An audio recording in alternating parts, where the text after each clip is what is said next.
તો ભરૂચમાં ઢાઢર નદીએ ભયજનક સપાટી વટાવી છે। અમોદ અને જંબુસર ગામ સહિતના વિસ્તારમાં પાણી પ્રવેશી ચૂક્યા છે। ઢાઢર નદીના ચારેકોર પાણી જ પાણી નજરે પડ્યા। નદીની આસપાસના ખેતરમાં પણ પાણી ફરી વળ્યા છે। પાણી ફરી વળતા ખેડૂતોના પાકને મોટા પાયે નુકસાન થવાનું પણ સામે આવી રહ્યું છે। ઢાઢર નદીનું રૌદ્ર સ્વરૂપ છે તે સામે આવી રહ્યું છે।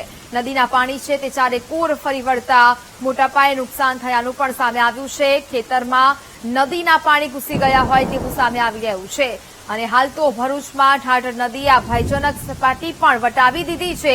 અમોદ જંબુસર ગામ સહિતના વિસ્તારોમાં પાણી પ્રવેશ્યા છે। ઢાઢર નદીના પાણી ચારેકોર નજરે પડી રહ્યા છે। નદીની આસપાસના ખેતરોમાં પણ પાણી ફરી વળ્યા હોય તેવા દ્રશ્યો છે તે સામે આવી રહ્યા છે અને પાણી ફરી વળતા ખેડૂતોના પાકને મોટા પાયે નુકસાન થવાની ભીતિ પણ સેવાઈ રહી છે। સંવાદદાતા યોગેશ ફોનલાઈન પર જોડાયા છે। યોગેશ, ભરૂચમાં ઢાઢર નદીએ ભયજનક સપાટી વટાવી છે। અનેક ખેતરમાં નદીના પાણી ઘૂસી જતા નુકસાન થયું છે, શું સ્થિતિ?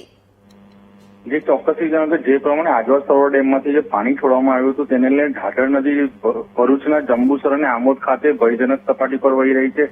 હાલ અત્યારે 102.30 ફૂટે વહી રહી છે અને 102 ભયજનક સપાટી છે, જેને લઈને ઢાઢર નદીના જે પાણી છે આસપાસના જે 14-15 જેટલા ગામો હતા તેમાં ફરી વળ્યા હતા અને આ પાણી ફરી વળતાની સાથે જ ગામના લોકોને પારાવાર મુશ્કેલીનો સામનો કરવો પડી રહ્યો હતો અને હાલ અત્યારે પણ આમોદ જંબુસર જે માર્ગ છે મુખ્ય માર્ગ ઉપર પણ પાણી ફરી વળતા અત્યારે માર્ગને બંધ કરવામાં આવ્યો છે અને હાલ પણ પરિસ્થિતિ યથાવત છે। હજી પણ પાણી ઉતરવાનું નામ લેતા નથી। બિલકુલ, જાણકારી બદલ આપનો આભાર।